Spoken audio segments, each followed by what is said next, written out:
नमस्कार दोस्तों। Moon mission की मैसिव सफलता के बाद अब इसरो लॉन्च करने वाला है आदित्य L1 मिशन, जिसके लिए 2 सितंबर की डेट को भी निर्धारित किया जा चुका है। यहाँ पे आप न्यूज देख पाओगे Aditya L1 ISRO's solar mission set for 4 month journey to Lagrange point. और इसरो ने ट्वीट करके जानकारी दी है, it is India's first space based observatory mission to study the sun. अर्थात यह एक स्पेस में बेस्ड ऑब्जर्वेटरी मिशन है जो कि सूर्य के अंदर होने वाली एक्टिविटीज को ऑब्जर्व करने वाला है। जैसे आपने लीगो के बारे में सुना होगा, यह धरती के ऊपर सबसे बड़ी ऑब्जर्वेटरी है जो कि इंफ्रारेड लाइट्स को ऑब्जर्व करेगी। इसी प्रकार से स्पेस के अंदर रहते हुए एक ऑब्जर्वेटरी है जिसका नाम है आदित्य L1 और सूर्य की एक्टिविटीज को यहाँ पे ऑब्जर्व करने वाली है।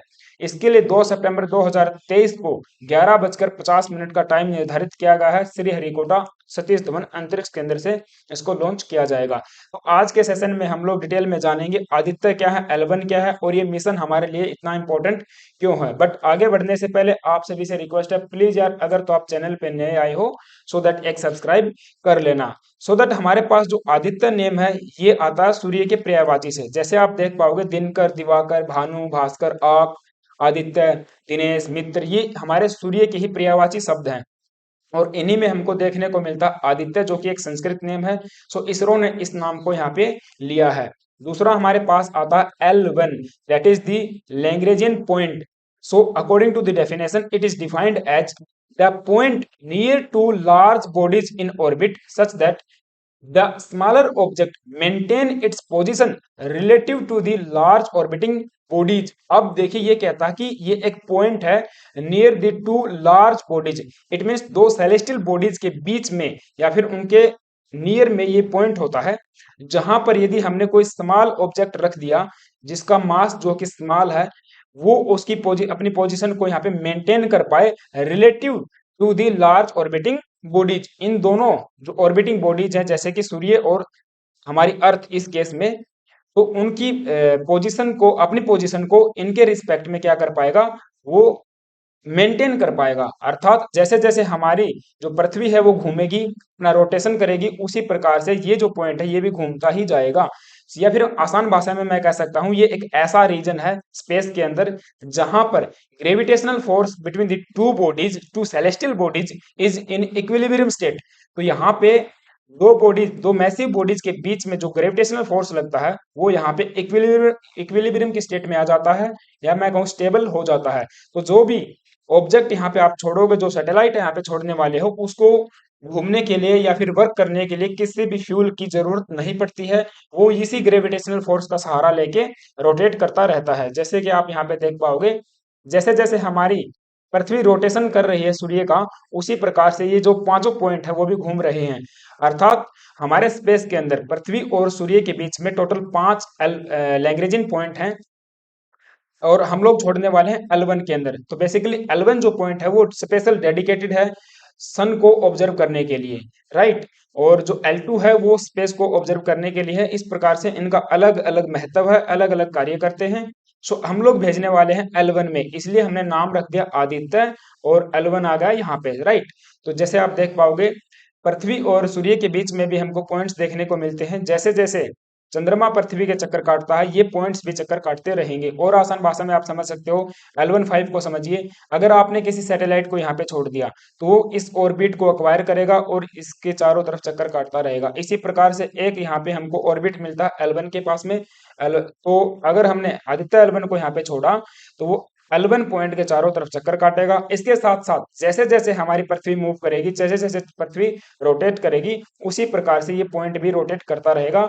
और 24/7 पूरे साल पृथ्वी को सूर्य को ऑब्जर्व करेगा, उसके अंदर होने वाली एक्टिविटीज को ऑब्जर्व करता रहेगा बिना रुके बिना थके। तो जैसे ट्रेजेक्ट्री की हम बात करते हैं, सबसे पहले आदित्य L1 पृथ्वी के चारों तरफ चक्कर लगाएगा और उसके बाद ये वाली जो ट्रेजेक्ट्री है इसको अक्वायर करके और इस तरीके से L1 के अंदर छोड़ दिया जाएगा। सो ये डिस्टेंस है 1.5 मिलियन किलोमीटर पृथ्वी से, ठीक है। ये जो पॉइंट मैंने बताया L1, ये पृथ्वी से 1.5 मिलियन किलोमीटर दूर है।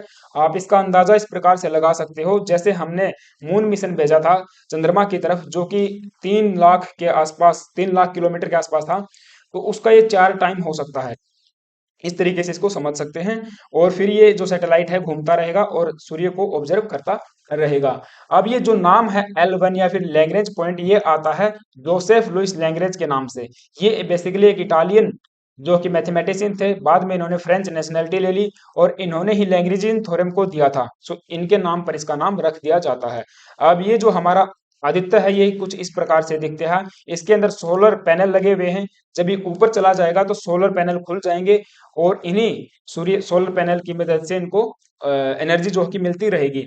एंड PSLV C57XL के माध्यम से इसको लॉन्च किया जाएगा। एंड इसरो ने यह भी बताया है कि citizens are invited to witness the launch from the launch view gallery, अर्थात लॉन्च व्यू गैलरी श्रीहरिकोटा के अंदर बनाई गई है। लोग वहां पे रजिस्टर करके जा सकते हैं। आई थिंक उसकी कुछ फीस भी होगी और लाइव इस चीज को वहां पे जाके देख सकते हैं, इसका विटनेस हो सकते हैं, ऐसा भी बताया गया है। सो इस आदित्य L1 के अंदर टोटल 7 पेलोड्स लगे हुए हैं, जैसे कि आप देख पाओगे। कोरोनोग्राफ यानी कि कोरोना को ऑब्जर्व करने के लिए, उसको स्टडी करने के लिए विजिबल एमिशन लाइन कोरोनाग्राफ हमारे पास है। अल्ट्रावायलेट रेज को ऑब्जर्व करने के लिए सोलर अल्ट्रावायलेट इमेजिंग टेलीस्कोप है।